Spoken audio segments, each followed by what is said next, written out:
وَلَقَدْ جَاءَتْ رُسُلُنَا بِإِبْرَاهِيمَ بِالْبُشْرَىٰ۔ اب یہاں حضرت ابراہیم کا ذکر آ رہا ہے۔ میں نے کہا تھا کہ 3 رسول پری ابراہمک، نوح، ہود، صالح۔ 3 رسول کو ہم کہہ سکتے ہیں پوسٹ ابراہمک، اگرچہ ان میں سے ایک جو ہیں وہ ہم عصر ہیں۔ حضرت لوط حضرت ابراہیم علیہ السلام ہی کے بھتیجے ہیں، انہی پر ایمان لائے تھے، ان کے ساتھ ہی انہوں نے ہجرت کی تھی۔ پھر ان کے بعد شعیب، وہ بھی حضرت نوح حضرت ابراہیم کی نسل سے ہیں۔ پھر جو بھی بنی اسرائیل تھے ان میں موسیٰ بھیجے گئے، وہ بھی حضرت ابراہیم کی نسل سے ہیں۔ آخری رسول محمد صلی اللہ علیہ وسلم وہ بھی ابراہیم کی نسل سے ہیں۔ لیکن یہ کہ ان میں سے 3 کا ذکر کرنے کے بعد اب ابراہیم کا ذکر ہو رہا ہے یہاں۔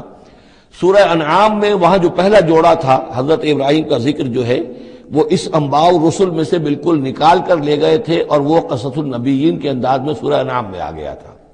یہاں اس جوڑے میں فرق یہ ہے کہ حضرت ابراہیم کا ذکر بھی یہاں شامل کر دیا گیا، لیکن فرق وہی ہے، یہ وہ انباء الرسل کا نہیں، حضرت نوح، حضرت ہود، حضرت صالح، حضرت لوط، حضرت شعیب کے انداز میں ذکر نہیں ہے، بلکہ ایک انداز ہے کہ حضرت لوط علیہ السلام جن شہروں کی طرف بھیجے گئے تھے اور اس کی وہاں پہ بسنے والوں نے ان کی بات ماننے سے انکار کیا، تو جو عذاب الہی لے کر جو فرشتے آئے تھے جنہیں بھیجا گیا تھا، وہ پہلے آئے حضرت ابراہیم کے ہاں، اور وہاں حضرت اسحاق کی ولادت کی انہوں نے خوشخبری دی حضرت سارہ کو۔ بس یہ ایک واقعہ بیان کیا درمیان میں، ورنہ اصل مسئلہ جو ہے وہ حضرت لوط کا شروع ہوگا۔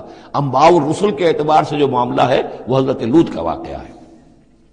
وَلَقَدْ جَاءَتْ رُسُلُنَا إِبْرَاهِيمَ بِالْبُشْرَىٰ، اور ہمارے فرشتادے، ہمارے ایلچی، فرشتے ہمارے بھیجے ہوئے آئے ابراہیم کے پاس بشارت دینے کے لیے۔ قالوا سلاما، انہوں نے آ کر کہا سلام۔